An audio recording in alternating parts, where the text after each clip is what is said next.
Bon, salut chers amis et bonne soirée à tous ceux qui ont l'habitude de nous suivre, ceux qui sont au Canada, aux États-Unis, partout à travers le monde entier. Et nous sommes dans la nuit du 1er novembre 2018 et nous sommes ici à Toronto, au Canada. Bon, cette journée, on peut le dire, pour nous de mémoire, hein. Je vais simplement rendre hommage à mes parents, mon père, ma mère et tous les frères que j'ai perdus. Je rends hommage à mon père qui m'a beaucoup, on peut dire, conduit dans le vrai chemin, c'est-à-dire que simplement en me permettant d'avoir l'éducation que j'ai et puis en me donnant ces valeurs qui sont les valeurs premièrement de la famille, de la nation, à respecter ce qui est autrui. Comme pour tous parents, mes parents ont toujours voulu le meilleur de moi-même, ont toujours voulu que nous soyons des gens qui ont une moralité dans la société.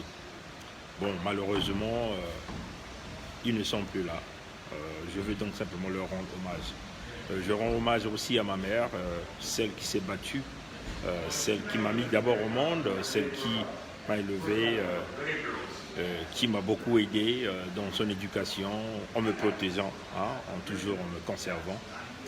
Et voilà, elle aussi, elle n'est plus là, elle nous a quittés.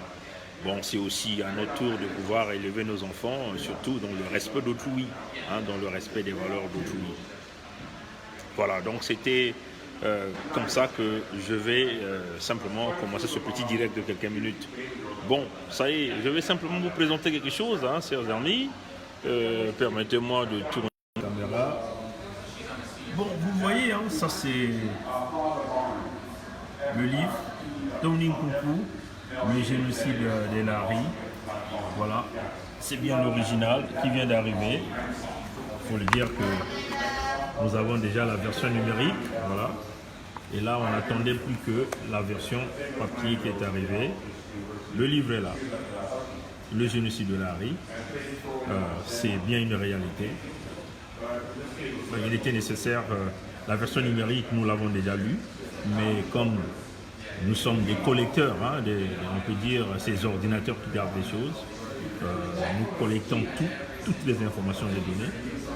Nous avons commandé beaucoup de cartons, Au total, nous avons commandé 500 livres. Vous voyez, chers amis, 500 livres en version française que nous allons distribuer à l'Université de Toronto. Nous allons distribuer au Parlement du Canada. Nous allons distribuer pour les députés qui parlent français et aux ministres qui parlent français. On va leur donner gratuitement pour faire savoir l'histoire du Congo. C'est ça aussi, être un compatriote, l'homme qui pense à la patrie, faire savoir l'histoire du pays au monde entier. Bon, comme nous l'avons dit, nous demandons au docteur Nkunku de nous préparer la version anglaise, parce que cette version anglaise, elle est très attendue, très attendue. Si le docteur Nkunku nous prépare la version anglaise, ça nous fera une joie énorme. Nous serons prêts à acheter près de 1500 livres, version anglaise, que nous allons distribuer. Nous irons jusqu'à Harvard University, l'université Harvard aux États-Unis. Nous allons distribuer la version anglaise. Nous irons au Congrès. Nous allons distribuer ces livres-là gratuitement pour qu'au moins les gens puissent lire, savoir ce qui s'est passé. Quand même qu'on essaie simplement de rétrécir le génocide, parce qu'il faut le dire que les massacres, il y en a eu au Congo. Donc, nous comprenons que le docteur Nkunku a voulu là. Mais il faut comprendre, chers amis, parce que beaucoup de gens sont en train de crier, de dire bon, il ne fallait pas seulement qu'il parle du génocide de Lari. Voilà, il y a eu trop de massacres. Mais non, chers amis, vous devez comprendre. Le docteur Nkunku est allé toucher l'abcès. En parlant de ça, il est allé toucher l'abcès. C'est très profond ce qu'il a écrit. Vous voyez, chers amis. Donc, chers compatriotes, ne soyez pas embrouillés hein, pour dire que bon, il n'y a eu que le génocide de Lari. Non, chers amis. Le docteur Nkunku, c'est un homme intelligent. Il est allé toucher l'abcès. Vous voyez? Et donc, par rapport à ça, tous les crimes vont sortir éventuellement. Vous voyez, chers amis, parce que si il présentait le livre d'une manière complètement ouverte, en regardant les crimes de masse dans les pays du Niari, à Ikonongo, dans le Kwilu, ça devrait embrouiller l'auditeur ou même le lecteur. En ce moment-là, ça devait être comme une Bible, donc un grand volume de livres. Vous voyez, chers amis. Quand vous avez un truc simple comme ça, qui est écrit, ça donne la possibilité à tout le monde de le lire. Vous voyez? Donc voilà la version papier, hein, génocide de Lari. Bien là est arrivée la version papier. 500 livres nous avons commandé. Nous allons nous mettre à distribuer ce livre gratuitement. On se mettra dans les métros de Toronto, on va les donner, on va aller à l'université de Toronto. Des étudiants qui sont dans les sciences politiques seront informés de ça. Nous irons à Montréal distribuer ces livres-là gratuitement aux gens. Ça coûtait 20 $ et quelques sous. Vous voyez, ce n'est pas un grand investissement. C'est aussi un don qu'on fait savoir l'histoire du Congo. Donc, Sassou est très mal barré. Nous allons faire savoir l'histoire du Congo en Amérique du Nord pour que les gens sachent. Là, les gens vont aller chercher c'est quoi les Lari, c'est quoi le Congo. Des Canadiens qui ne connaissaient pas trop l'Afrique vont commencer à découvrir l'Afrique à travers ces livres-là. Et ça va leur donner le goût d'aller chercher d'autres livres sur le Congo. Ils iront voir la guerre de 97. Ils iront voir tous ces livres-là que les Congolais ont écrits ou les autres écrivains ont écrit sur le Congo-Brazzaville. Oui, chers amis. Donc c'est cela. Et nous, voilà pourquoi, comme la version française, nous l'avons déjà eue, nous allons distribuer les 500 livres qui sont arrivés. Nous attendons donc que le docteur Nkunku nous prépare la version anglaise. Nous avons dit que nous avons mis un petit fonds de notre poche, il faut le dire, parce que c'est un sacrifice. Nous achèterons 1500 livres de la version anglaise et que nous allons distribuer partout en Amérique du Nord, Canada et États-Unis. La classe politique, la classe économique, nous irons même à Wall Street. Ici, nous irons à Bay Street. Bay Street, ici, c'est à l'équivalent de Wall Street, là où il y a des banques, il y a des économistes, ceux-là qui sont dans les affaires. Nous allons nous mettre à leur distribuer les livres gratuitement pour qu'ils aillent lire. On va leur dire, prenez 2 minutes, allez-y lire. Ils vont lire, ils vont comprendre. Et nous allons distribuer le livre avec notre petite carte de visite à l'intérieur, notre numéro de téléphone. Et comme ça, s'ils auront envie de savoir beaucoup plus des choses sur le Congo-Brazzaville, en ce moment-là, ils vont nous contacter. Oui, chers amis. Donc, il faut le dire que Sassou est très mal barré. Hein, ils ont confondu, hein, le PCT a confondu d'époque. Nous ne sommes pas là au temps où la France camouflait hein, les crimes de Sassou. Nous sommes à l'ère de l'Internet. Avec un clic, le monde entier est au courant. Voilà. Donc, c'était ça sur le génocide de Lari. Le livre est là, en version papier. La version numérique circule déjà. Hein. Ça est partout, à WhatsApp et tout. Tous les petits du Congo, on a déjà mis ça dans notre réseau sur les petits du Congo. Et tous ils sont en train de lire, tous ils sont en train de télécharger pour expliquer au monde ce qui s'est passé. Comme on dit, il y a toujours des critiques. Oui, il faut le dire que le docteur Nkunku est allé toucher un petit point. Mais en réalité, par ce petit point, le monde se rend capable de découvrir ce qui s'était passé au Congo-Brazzaville. Guy Parfait Kolela, l'enfant maudit de Kolela. Les Kolela, c'est un homme maudit, hein, complètement. Moi, je m'adresse simplement à ce Guy Parfait Kolela. On leur dit, bon, je ne sais même pas pourquoi il cherche le dialogue, mais lui, il dialogue déjà avec Sassou. Il n'a pas besoin des autres Congolais pour aller dialoguer avec Sassou. Et donc, s'il veut continuer à mener son agitation, il n'a qu'à continuer à le faire. Parce que lui, il dialogue déjà avec Sassou. Lui, il fait partie du cercle Sassou. Il fait partie de la famille Sassou. Il peut pour lui continuer à les dialoguer. Mais les 92% des Congolais ont déjà dit qu'ils ne dialoguaient pas avec Sassou. Nous, nous voulons la tête de Sassou sur un plateau d'or. Nous, nous voulons la tête de Kiki, la tête de Isidore Mvumba, la tête de tous ceux qui ont pillé l'économie du Congo. C'est cela. Et donc, Sigi Parfait Kolela passe de gauche à droite pour aller chercher encore de l'argent. Les familles Sassou pensent manipuler le peuple congolais. C'est dommage pour eux, parce qu'il faut le dire que eux, ils dialoguent déjà avec Sassou. Ils n'ont qu'à continuer d'aller dialoguer. Ils n'ont pas besoin des 92% du peuple congolais. Et même le peuple qu'ils ont pris en otage, le peuple Lari, parce que les Kolela pensent que eux, ils sont les grands maîtres du peuple Lari, ils dictent les Lari, mais il faut savoir que dans le peuple Lari, ils ont pris la conscience, ils comprennent maintenant le jeu de la manipulation, de la destruction. Ce qui se passe aujourd'hui, les Kolela sont devenus des grands hommes d'affaires, des grands commerçants avec l'argent du contribuable congolais, mais sous le prix du sang des innocents. Vous voyez, chers amis. Donc, Guy Parfait Kolela peut aller dialoguer avec Sassou comme il a l'habitude de faire, peut aller prendre son argent comme il veut, l'argent du sang, mais le peuple n'a pas besoin de dialoguer. Nous voulons la tête de Sassou. On le dit, nous voulons la tête de Sassou. C'est-à-dire, quand on dit la tête de Sassou, nous voulons voir le cadavre de Sassou. C'est comme cela. C'est comme cela. Ces gens-là doivent payer de leurs crimes. Tous ceux qui ont commis des crimes de sang, celui qui tuera par l'épée, périra par l'épée. C'est comme cela.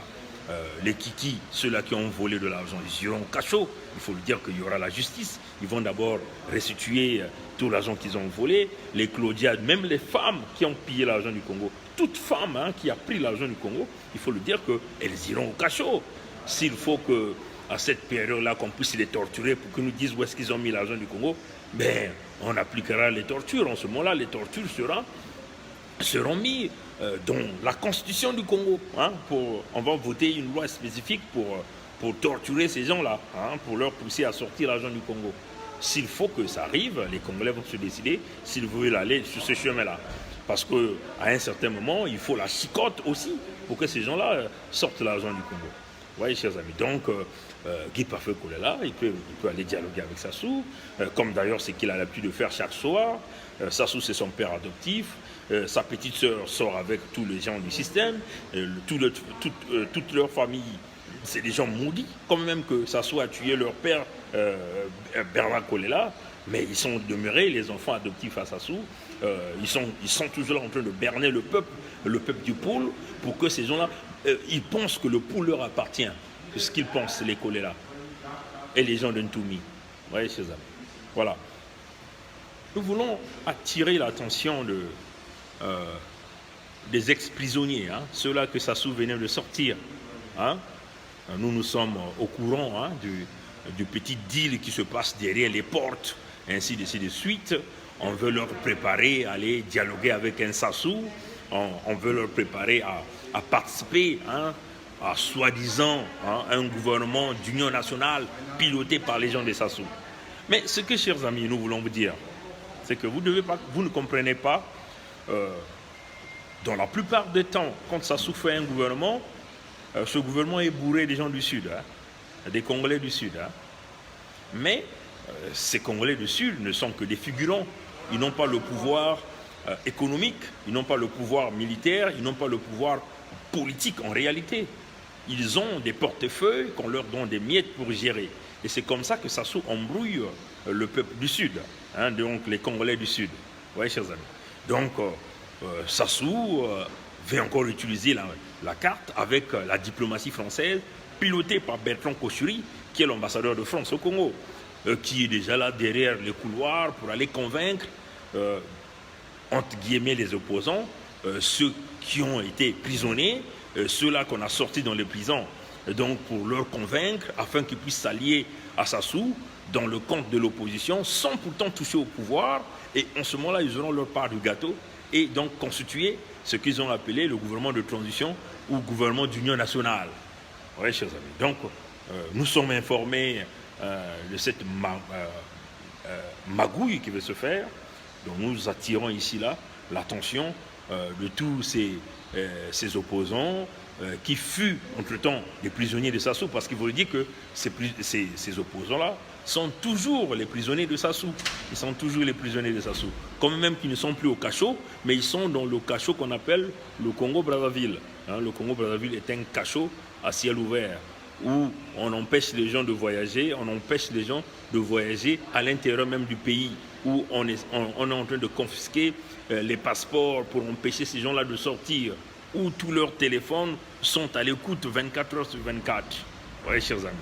Donc, oui, Sassou vous a sorti de la maison d'arrêt, mais vous êtes toujours dans ce cachot-là.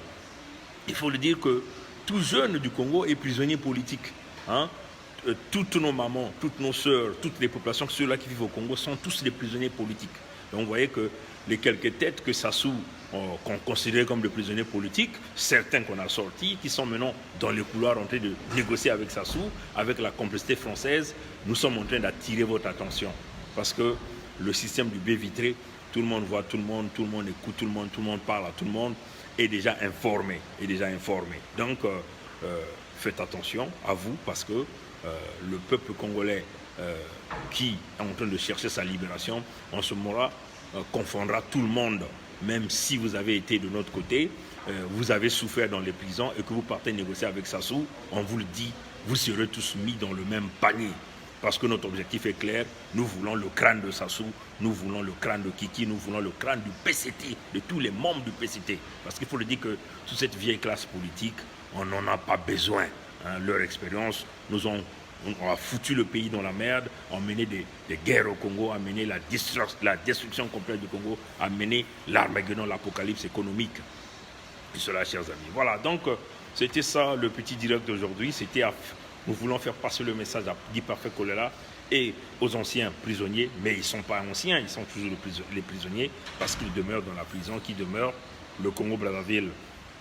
Nous attendons la version le génocide de Lari, mais version anglaise pour faire la distribution gratuite. Nous achetons avec notre argent et nous allons distribuer au peuple d'Amérique du Nord gratuitement. Voilà.